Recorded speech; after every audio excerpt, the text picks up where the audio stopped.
Oh yeah, you are looking at and seeing at and feeling at 206 Classic Radio. This is the Big Preach. Morpheus Magnetic, live and direct That's action. right. Central District Guru. Might touch you, but won't scratch you. And you're going to know why I call him the Central District Guru, y'all, for real. I appreciate the title, family. You know, well, respect. you know, but the only reason why I say that, fam, is because of the name of this show right now. You know, the spirit of the Central District, okay? 206 Classic Radio is coming with the spirit of the Central District, this broadcast, because, man, there's a lot of things that people don't know out there about the spirit of the Central District. And Morpheus Magnetic, we're doing this show, man, because we getting ready after this show. You're going to be thoroughly laced about the real deal of the Central District and how it got going. You know what I'm saying? So let's go. See, mind you, we're talking about the spirit of the Central District. Okay? We're talking about the spirit. And what I'm going to do is define spirit, because this is nothing spooky. This is nothing spooky, okay? No, spirit, when we say spirit, if you're inspired by something, that means there's a spirit in you. That's right. Maybe it's a sound spirit, the spirit of something that you heard, right? Or maybe it's an unseen spirit that maybe you can't see what it is, okay? When you expire, that means the energy leaves you. You know what I mean? These are things that we all experience when we get inspired by something. That's right. Right? Or when you get fired from a job, you expire. Your energy leaves the job. Okay, so that's what we're talking about.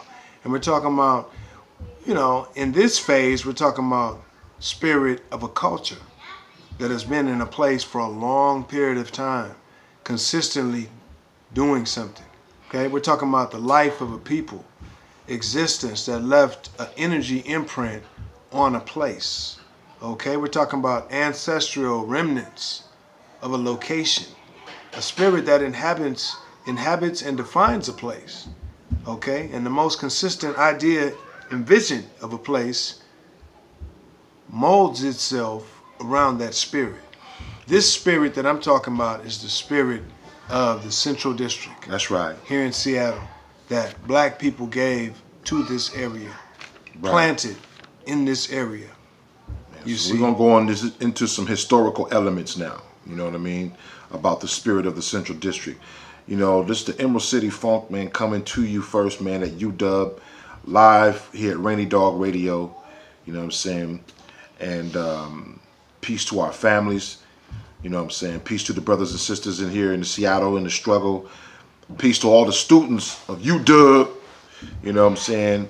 I know there's a lot of issues going on campus, and we're going to give some people some knowledge, and hopefully we can bring some knowledge together with all of us and make a better community, y'all, you know. Indeed. And that's only because a lot of people don't understand what the history of the Central District is, man. So 206 Classic Radio, we launching this broadcast, the spirit of the Central District, y'all.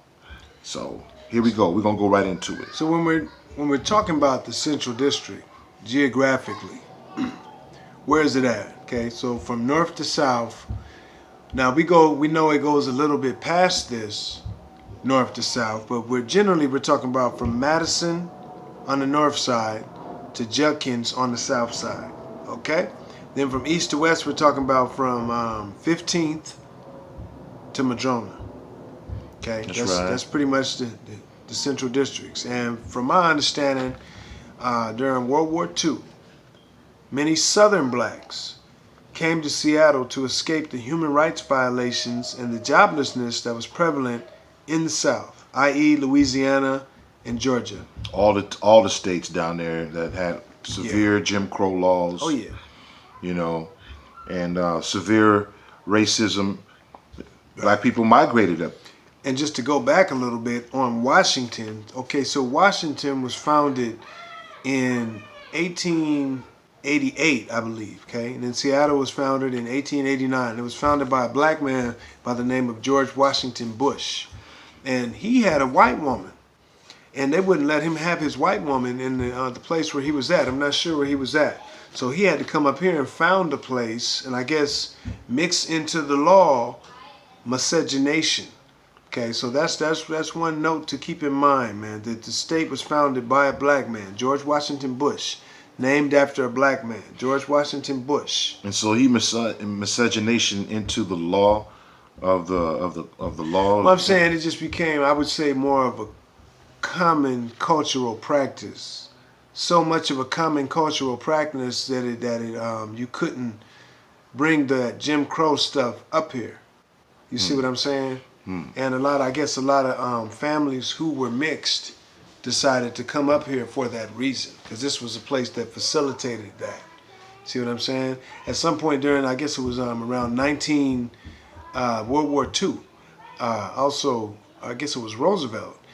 They founded, what is it called? Yesler Terrace. And they founded Yesler Terrace under the auspices of saying they wanted to invite the world's people who were of different colors to come there and create some Shangri-La, you know. Shangri-La. Where it's all kind of mixtures of different people all living together in a happy milieu of a society. And this became a part of the mission for Seattle, for this area. Like I said, Yesler Terrace became like the home, the embodiment of that. And there's a lot of different people of different racial identities, ethnicities, who come from out of Yesler Terrace, you know. And if you ever came to Seattle, or if you live in Seattle, you see there's a lot of mixed people that are here, you know. And that's something that's definitely welcomed and facilitated here in Seattle by a lot of people, that culture and whatnot. And even my grandparents, they were mixed, you know. They were mixed with black, Native, and Irish. And they came up here, and you know, they might have had some problems. Y'all pretty Negroes up here, all pretty, funny. all pretty. You funny, you funny. That's what people say. But most of us have that mixture in us up here, you know. So you know, what we're experiencing now in this area we call the Central District, okay, that we've traditionally been in since like the 1940s.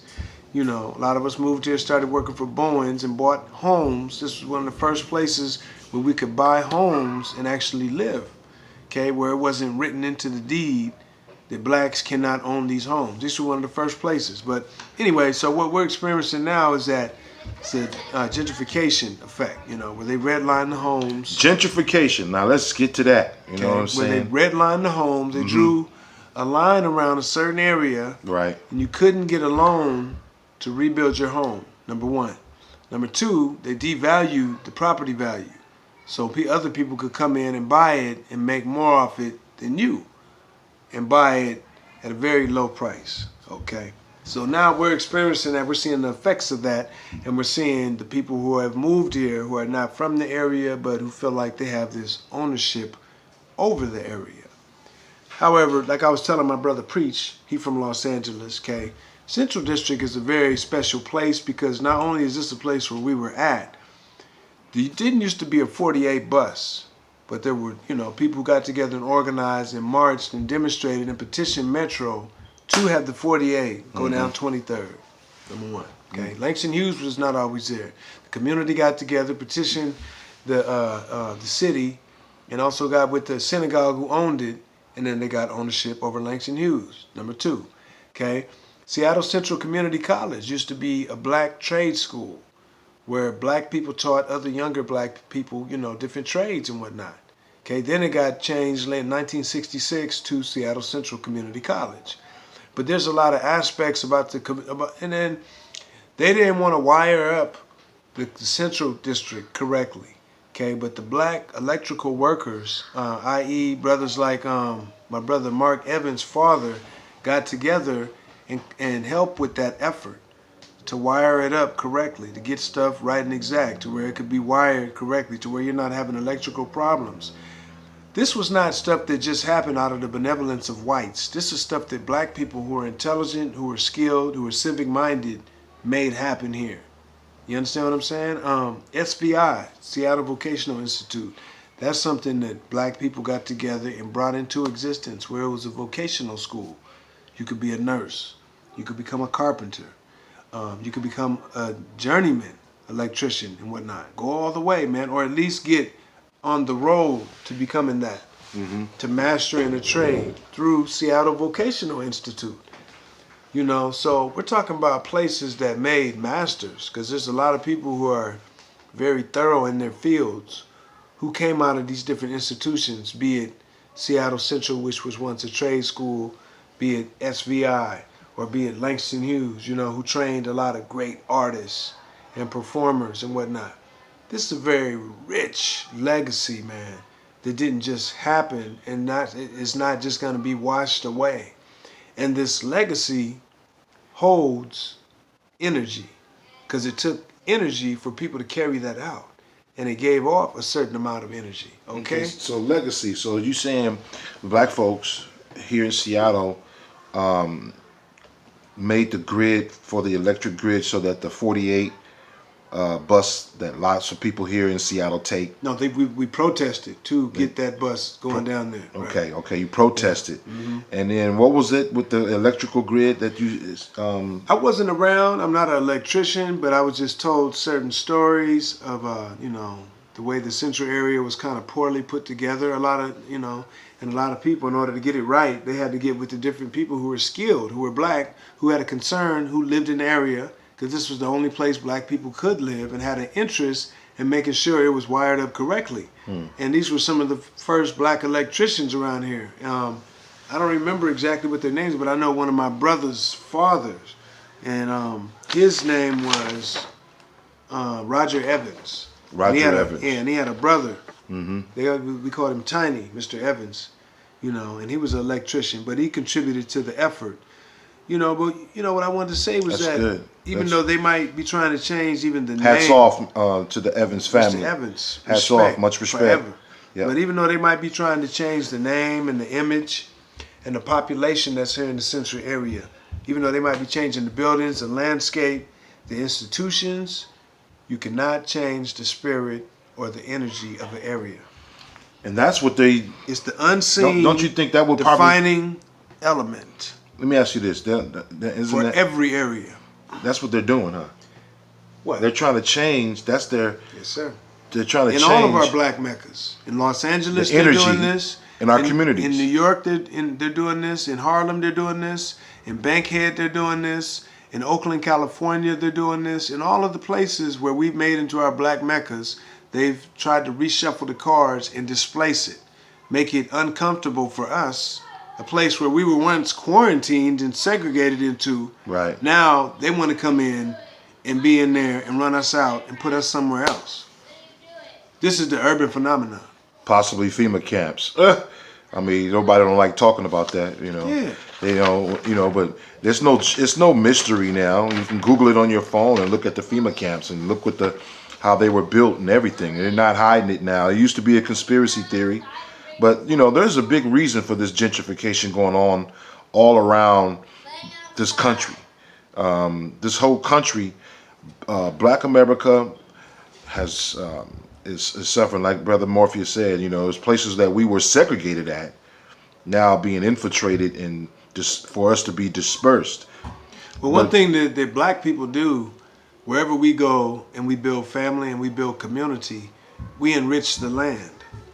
Because we're carbon people, we give the land and the atmosphere, the oxygen around us and the land, carbon, which enriches the land and makes the land worth more. You see what I'm saying? It's more palatable for human existence. Everywhere we go, we do that. Then somebody else come in and invade and take over the place that we brought civilization to and organized. You know what I mean? It's a very popular trend. So I want to just talk about some of the popular names of the infrastructure of the Central District. Okay? I'm talking about names like Carolyn Downs. Carolyn Downs was a member of the Black Panther Party. I guess she was a medical student at the University of Washington or studying medicine, and she wanted to see better health brought to the black community here. So her, my father, I say Elmer Dixon, and a couple other folks, students from the University of Washington, got together some equipment and put together an inner city medical clinic, and it's still around. You know, so that's Carolyn Downs, a very powerful sister, thoroughbred sister. Then once again, Roger Evans. He was one of the first black electricians that I saw. Peace to Carolyn Evans. Yeah. No, Carolyn Downs. Carolyn Downs. Yeah. I'm sorry. So the other brother that I saw was Roger Evans. He's one of the first black electricians in the area, who also got a lot of other people into the trade of becoming electricians and journeyman electricians. Ron Johnson and Sue Johnson. That's my father. Peace to Ron. My stepmother. And my dad's from Watts, but he came up here. Peace to you, OG Ron Elder. Peace, Pops. Love you, love you, love you. Yes. And they did the free breakfast program together in the Yester Terrace.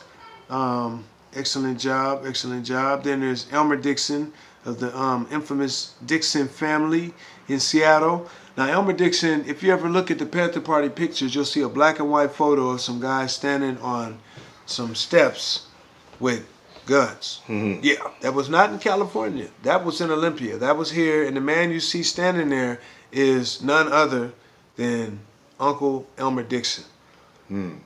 Powerful brother. Yeah. I didn't know that part of him, that he was on the steps with the chunky strap, till later. Because when I met him, he used to make pancakes for us. He used to take us to go see King Kong, take us to the zoo. He used to babysit me. That was my uncle, you know. That's how I knew him. I would see him at Liberation School that we went to, all the Panther kids went to. I didn't know the other stuff till later. I didn't learn that till I got to be older, you know. So then there's Aaron Dixon. That's his older brother.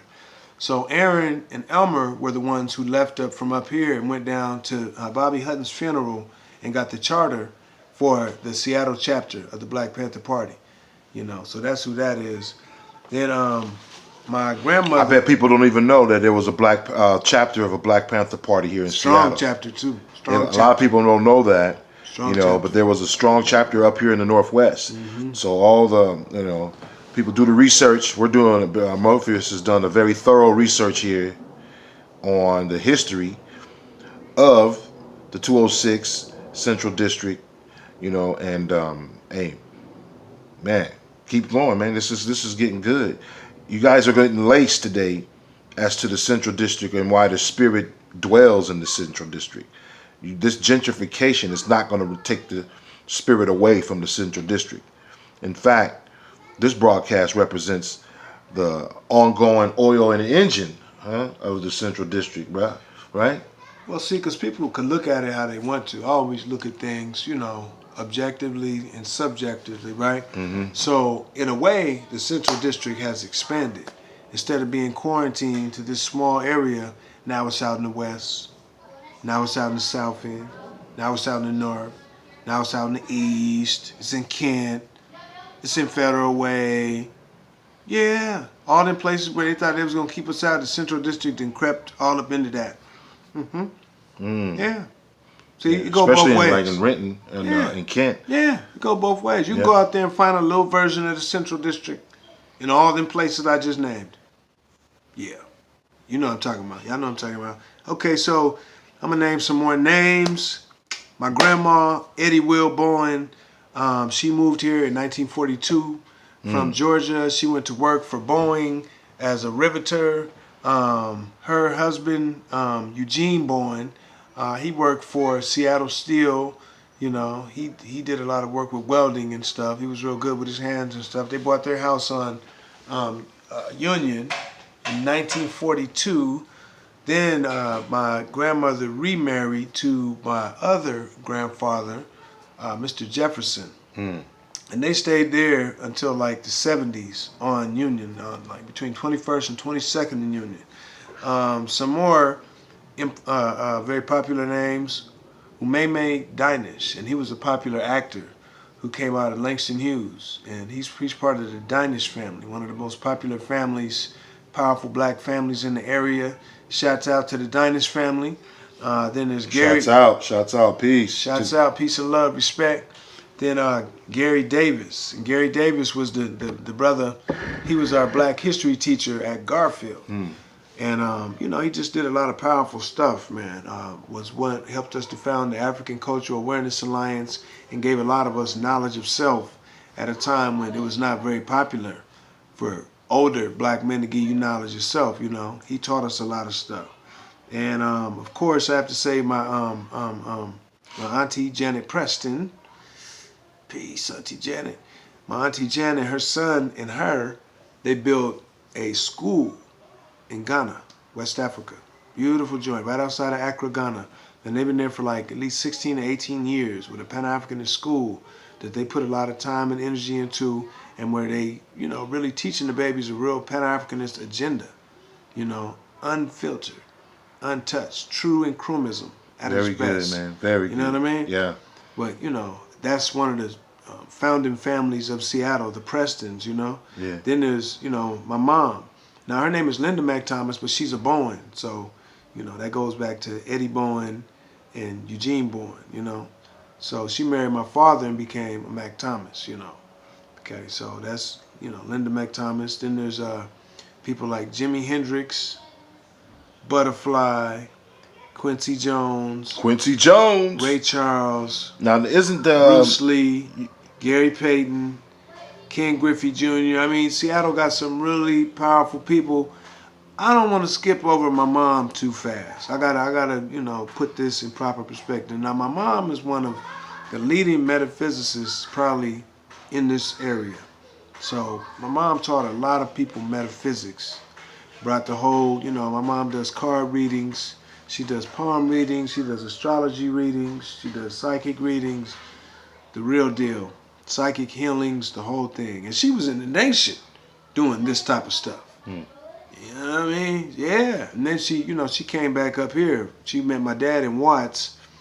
Then she came back up here. Then my dad came back up here with my mom and whatnot, and then they had us and whatnot, So, as far as metaphysics, my mom introduced that a lot to the black community up here when the black community was a little smaller, Oh, okay. Now, this is an important thing I got to go into. Real important thing I got to go into. If we're talking about the 206, talking about the central area, we're talking about classical Northwest black culture. Basketball and the Sonics. Right. There's no way I could talk about Seattle, talk about black people, talk about the central area, and not talk about basketball. Got to talk about that.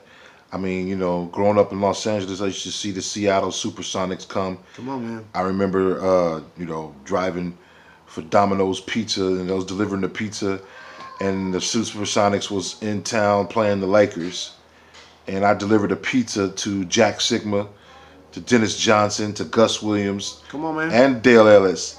They all ordered pizza. Come on, man. At the Airport Park Hotel for people in LA. They know where that is. And very powerful culture for black people in Seattle concerning basketball.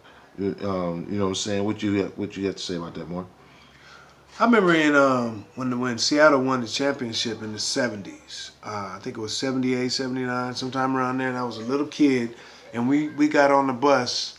So some people was riding on the back of the bus, literally hanging on the back of the bus, riding downtown. I think it was the number 2 bus with my cousin Michael, and my cousin Keith, to go down to the parade for the Sonics after we won the championship. Wow. There was ticker tape falling from the sky. The streets was full. The bus was moving about 3 miles per hour.